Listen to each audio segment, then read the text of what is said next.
The concept of piano level numbers can seem arbitrary at times, but these numbers can actually be quite useful in helping you to figure out what music is most appropriate for your current reading and playing abilities. So in this video, I'm going to show you some musical examples that are fairly representative of each level based on a scale of 1 to 10. And I'm also going to link to a page on my website where you can download and explore this entire resource for free as a single file. You are just going to put in your email and you'll be sent a link where you can access the file. It's quite a lot of pages, so feel free to print out just what you need, okay? Before we get into the music, it is important to understand that there are different leveling systems, and these different leveling systems do categorize the pieces using different numbers. For example, one piece might be a 3, like an invention or something might be a 3 in this system, and it's a 5 in this other system, okay? There's a degree of subjectivity to all of this, but it is really helpful to have some sort of basis to compare the pieces, and not across systems, but within a single system. So pick a system, and you can use a system of numbers to compare the pieces, and that's, I think, the best way to actually use the idea of piano level numbers, okay? We can all agree, hopefully, that there's a substantial difference between a Clementi sonatina and a Beethoven sonata, and there's also quite a difference between something simple like a minuet from the Anna Magdalena Bach notebook and something like a Bach invention. And so using a number system, you can figure out this information of how these pieces might compare to one another. And you can ask yourself a couple of very important questions, like what pieces can you practice between these sorts of pieces? For example, the minuet and the invention, right? They're far away from one another. So what should you do in between? And also, if you can handle something like an invention, or even if you can only handle something like the minuet, what other pieces can you explore at the level of that piece that you are successful at? That's really important. You don't want to just jump from easy thing to really hard thing. You want to have as smooth of a curve as possible. You want to experience a lot of music. So you're going to be able to do this using my guide, and you can figure out what repertoire is appropriate, and you'll get a lot of information from this, and you'll be able to either order some music or get some of my suggestions, okay? So this system that I'm using is actually based off the popular repertoire series called Master Classics. I actually have one of the books right here. This is the level 10 book, and this was compiled and edited by Dr. Jane McGrath, and she is definitely an expert in piano pedagogy and is well known for being an expert as such. And she also wrote the book, The Pianist's Guide to Standard Teaching and Performance Literature, and I also like to refer to this. This has a little annotation and a suggested level number. Again, I know it's subjective, but it's helpful for comparing, right? And this has it for like all of the major literature. I mean, it's huge. So these two resources, the Master Classics and this book, are very helpful in comparing pieces to one another and figuring out what you should be playing. And so this is the system that I'm using. I really prefer the way that Dr. McGrath thinks about these pieces and level numbers, because she makes a distinction between pieces that are used for teaching and those that are used in professional concert settings. And I really appreciate that distinction, right? We're going to separate out that professional level literature, even though we do want to get to it at some point, but there are far too many people that just jump right there, And also I really appreciate the fact that this system is based on 1 to 10, like 10 levels. So it's got a lot of granularity, especially when you pull all of the really difficult pieces out. So take a Chopin etude, for example, right? If you go through this book, you'll see that she has a little annotation on Chopin etudes, and she basically says that they are above the scope of this book because the level 10 is like the highest level regularly encountered teaching piece. So think more along the lines of most of the Beethoven sonatas or maybe many of the Chopin nocturnes, but not so much the etudes. Like they're in a totally different league, and they require different practice habits, practice durations, and also instruction, okay? A couple of other things before we get into this music. One thing you should know is that all of this music, it comes from the Master Classics. I actually picked it for each level from the Master Classics, but these are the public domain editions. That's what lets me let you download it without copyright issues, okay? And I also picked 2 pieces per level that I feel like are, they're contrasting in style, but they're roughly representative of the difficulty of each level, maybe a little bit on the more difficult side of each level, because I'm trying to help you figure out, should you be in a certain level or should you be in the level below it or above it? So if I use some of the more challenging pieces for a given level, I think you're more likely to make an intelligent and informed decision, okay? Also, I should mention that my own classical piano program uses this leveling system. It's heavily inspired from the Master of Classics, but it only goes up through level 7 because the purpose of my program is to bring you to that, early advanced level, not necessarily guide you through it. And one thing you should know, and we'll actually go over this. I'm not going to go over this. I'm just going to mention something really quickly. I have these suggestions in the front of the guide, basically how to use the guide. But the important thing to mention here is that I think, this is my opinion and also the opinion of many of my teachers, music that is, music that is appropriate for your level is something that you should be able to get into your hands within a few weeks or so, okay? So if you're spending 6 months on a piece, there's a giant opportunity cost with that. You're missing a ton of music by focusing on something for 6 months, assuming that you're below that advanced level. I know some pieces are just so long and they're so difficult, they are going to take that kind of time to put together. But for the most part, when you're learning, there's a lot of music to see, and it can really cost you if you pick too high of a level, or if a lot of teachers, really kind of overestimate what students are capable of, and they have students working on material that's too hard. We really want to avoid that. So, that's a very important consideration. So as we go through this, think of the words beginner, intermediate, and advanced. So these words are even more arbitrary than numbers. Numbers are a lot more granular. I think you're going to get more information from numbers. But I do think of a certain range of these numbers as beginner and intermediate and early advanced. And so I wanted to share that with you. So in the first 3 levels, I would say, levels 1 through 3, these pieces are what I consider to be beginner and late beginner pieces. So you're going to see that here in just a second. And then levels 4 through 7 are what I consider to be intermediate pieces. Okay, so let's actually look at this music. So this piece is a Czerny piece. It's called The Swing. It's in 6/8. It's also another thing I need to mention, actually, the Master Classics groups the first 2 levels together. So there isn't a level 1 and a level 2 separate. They're both grouped. So if you actually buy the Masterworks book, it's just one book for levels 1 to 2. So these pieces are definitely on the harder side, especially if a student would want to start at the very beginning of level 1. They need to know some stuff before they can actually start that book. In my classical piano program, I have made this distinction. There is a separate level for level 1 and level 2. The repertoire is different, and the level 2 repertoire is where you're going to count eighth notes and things like that. Level 1 repertoire is going to be just quarter notes and half notes and whole notes. So obviously, we're not going to start with this. This piece would be like from my level 2, just so you know. So this is the swing. And it can go pretty quick, but it's basic patterns, and it sounds like this.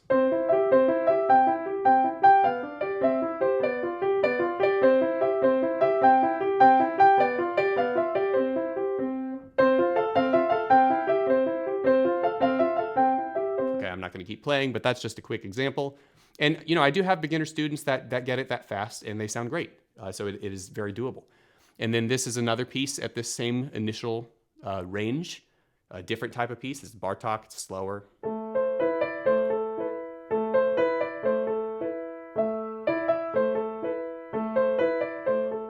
I do consider this piece to be more musically advanced than the previous piece, even though it is not nearly as technically difficult to play. This piece is rather punishing to students that don't count, as where the other one, you can kind of get by. So I thought this was a good piece to represent, both of these pieces, rather, to represent the first 2 levels.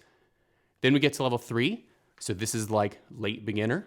So this is the Atwood Sonatina in G major. Sounds like this. Let me do that again.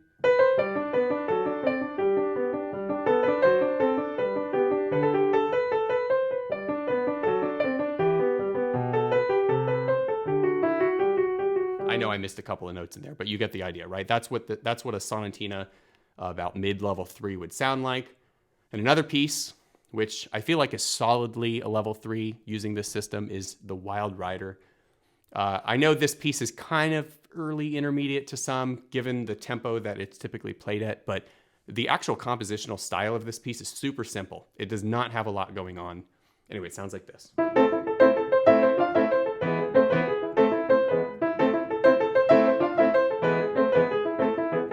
Okay. So that's it for the beginner stuff. Then we get to level 4. So this is what I would consider subjectively early intermediate, or the beginning of that intermediate phase. So this is a short scherzo from a larger work from Haydn, but this piece is so minimal. This is from Masterworks 4. This piece is so minimal that it's pretty playable for a level 4 student.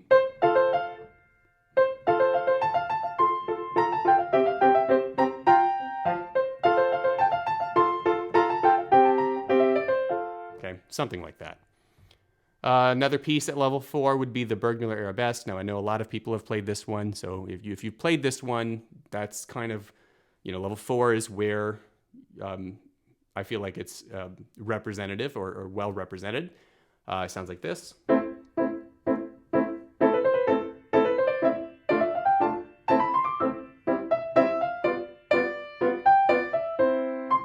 Okay, just a quick sample. I don't want to spoil it for you. Then we get to level 5. So this is where you're going to start to see some of the easier sonatinas, Clementi sonatinas, Opus 36 in particular. This is not the easiest sonatina, but it's one of the top 2 easiest, I would say. It sounds like this.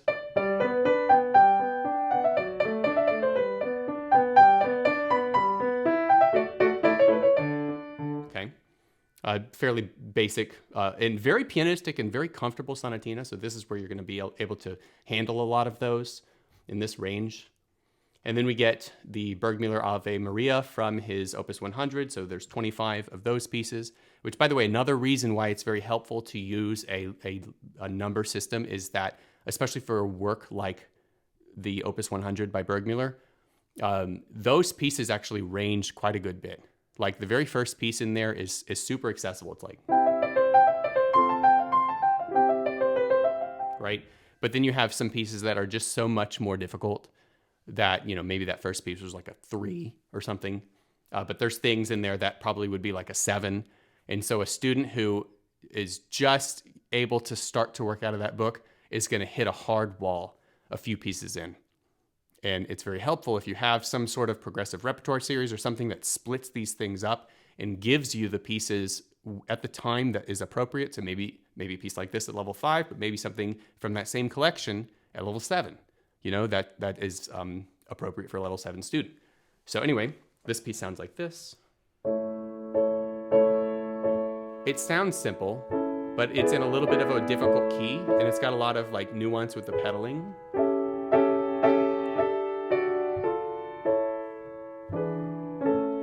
And then you get that same main theme repeated with an arpeggiated bass.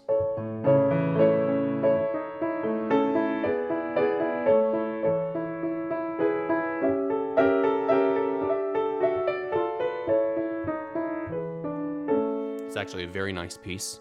Everybody loves this piece. And it's a little harder than it looks. Anyway, fairly representative of level 5, although I would say a little early on. Then we get to level 6. So this is maybe some of the more difficult Clementi sonatinas from the Opus 36 set. Here's what this one sounds like.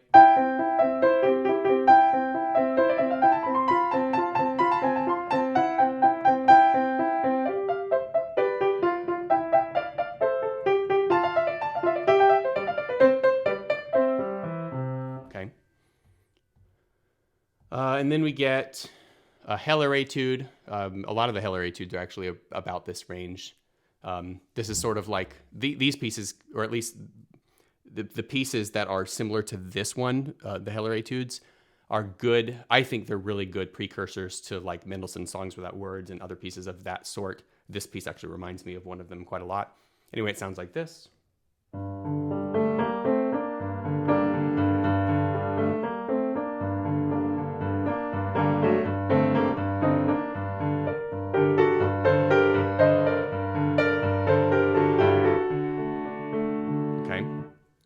And then we get to level 7. So this is where you would get your first Bach invention. The Bach inventions are quite challenging. They definitely start in that late intermediate range. They're very challenging for late intermediate students, and very much especially intermediate students. They're very challenging for those students, but they're meant to be challenging. And they are, I think, very core, and I would say they're very essential to helping students cross that bridge into the more early advanced territory. So obviously these pieces are pretty sophisticated, and they have a polyphonic composition where you've got different things going on in each hand. So, you know, you can expect some difficulty. And I'm cold, so I don't know how I'm going to do on this. But anyway, here we go.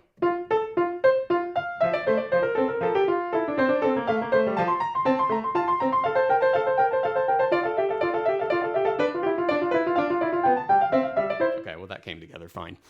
All right, so another piece at level 7 that you can think of would be a good representation of level 7 would be the easiest Chopin waltz, the A minor waltz that everybody knows. I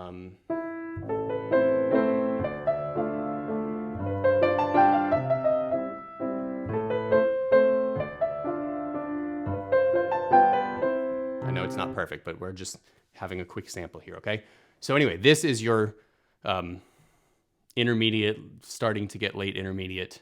Certainly you can handle some of the other easy Chopin pieces at this level, but you know, this is where I'm kind of thinking that you're going to start to cross that bridge into pieces that are a little bit more sophisticated, and that might be longer and more difficult keys. Okay, so let's just talk about level 8 to 10 for just a second. So many of these pieces can be considered late intermediate still, because really, I mean, there's so much music and there's so much variation and granularity in the leveling. You know, if you're going to even have level numbers at all. However, I do think that students that are in this 8 to 10 range, they can handle early advanced music. Like a student who can handle this Beethoven sonata, right? This is probably the easiest Beethoven sonata. They can handle other Beethoven sonatas after this. You know, they can handle Haydn sonatas and Mozart sonatas. And, you know, this is where we can kind of get into that territory. So I'm not going to go over all of this stuff, but I just want to give you a quick overview of what some of this music would be like.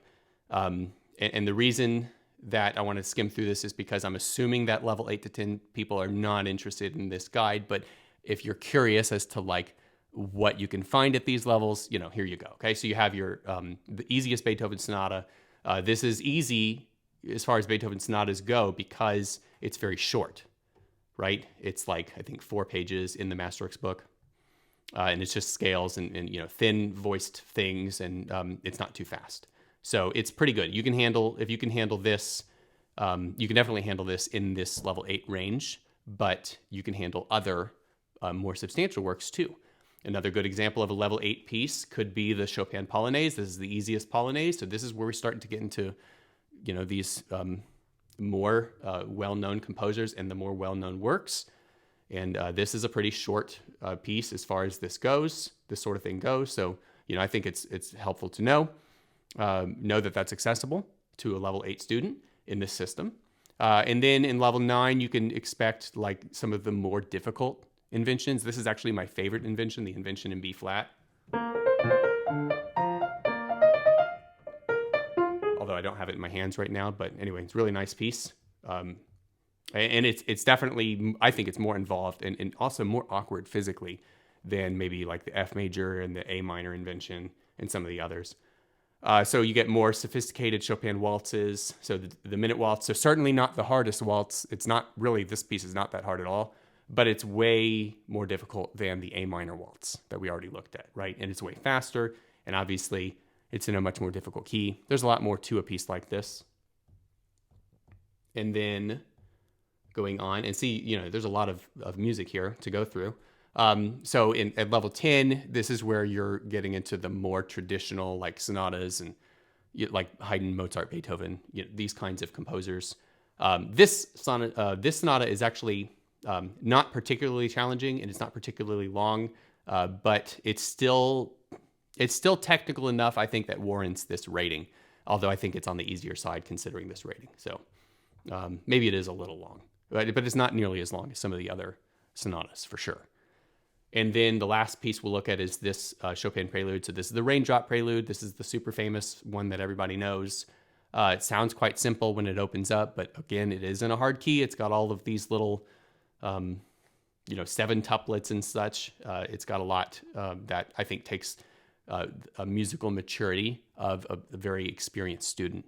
And so that's why it gets a rating like this. Again, I think this is a little bit on the easier side as far as how difficult level 10 things can get. But it's important for you to know this is sort of where it is. Very interestingly, Dr. McGrath, and some of you are really going to disagree with this, but I think this is interesting. Dr. McGrath rates, or she includes Moonlight Sonata first movement, and generally Moonlight Sonata, as level 10. Okay, obviously the third movement and probably the second movement easily warrants this. But the first movement is in her level 10 Masterworks book. It's in this. The first movement is in this. And some of y'all are probably like, why is that piece in level 10? Technically, it's not that difficult. It's very slow, but it isn't a challenging key. It does have a lot of meat to it, but it's pretty short. So maybe we could be exposed to something like this earlier. And at some point, I actually had the pleasure of chatting with her on the phone, and I asked her about this, and she really was more concerned about the musical maturity that a student would possess, but that would be needed for a piece like Moonlight Sonata, and so that's why she put it at level 10. And so I thought that was very interesting. So anyway, so that's the music. This is the what I call the repertoire placement guide. So I hope that you find this very helpful, but I want to talk to you about one other thing, which I think is a helpful way to also use this material. So you can pair different exercises and supporting etudes and things like that with different levels of pieces. So one of the reasons I went the angle of piano piece level to talk to you about piano levels is because the level of repertoire that you can play and read is kind of the most important thing, in my opinion. It's the most important thing in determining like where you actually are.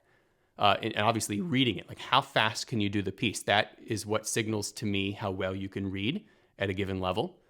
But what if you know all your scales or you don't know all your scales, or where do we fit in those types of things?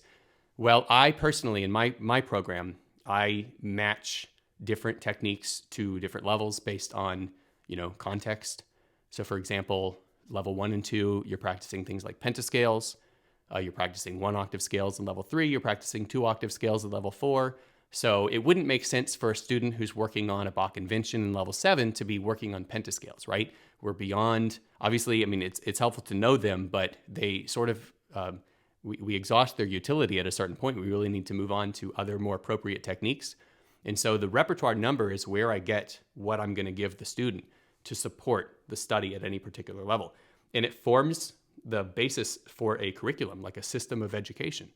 And other teachers are doing this too. I'm not the only one that does this, but I think this is a really helpful thing to consider. I know there's ABSRM and RCM. There's other like institutions that have these curriculums, and they have this exact thing that I'm talking about. So that's definitely a good option as well. Although I like to keep it simple. There's a lot of additional expense and things that are involved with doing that and taking the exams and everything. So, that's a whole nother consideration. But I think the Masterwork Classics books and also the repertoire in my program, which is very similar to the Masterwork Classics books, this is a great way to have a baseline, a set of repertoire that you can then start to associate other exercises with. And it can be immensely helpful in making sure that all of your practice is actually relevant to where you actually are. Okay? So kind of in summary, I like to use piano level numbers to compare pieces to one another and to figure out what a student should be working on based on what they can already handle or what they can learn quickly. Obviously, as I showed you, pieces can be more difficult in a number of ways. They could be more technically challenging, they could be longer, they could be in a more difficult key, they could be in any combination of these things or all of the above. And so this is where level numbers are particularly helpful. There's so much music out there. You don't want to outlevel things that you would have really enjoyed. You don't want to skip them just because you didn't know about them. So that, this is another reason why numbers and graded repertoire in particular, like these series like Master Classics, they're very helpful in exposing you to things that you wouldn't normally necessarily know about or care about. And they expose you to them at the right time. And I think that's really key. Okay? Anyway, if you end up downloading my repertoire guide and you have any questions about it, or if you're like in between levels, you're like, I don't really know what I should be working on. I can do this level in this way and the previous level in this way. And of course I have instructions, but if you have any questions or do you need guidance, just leave a comment below this video and I would be glad to steer you in the right direction. Anyway, that's it for this one. I hope to see you in the next video and I look forward to seeing you again soon.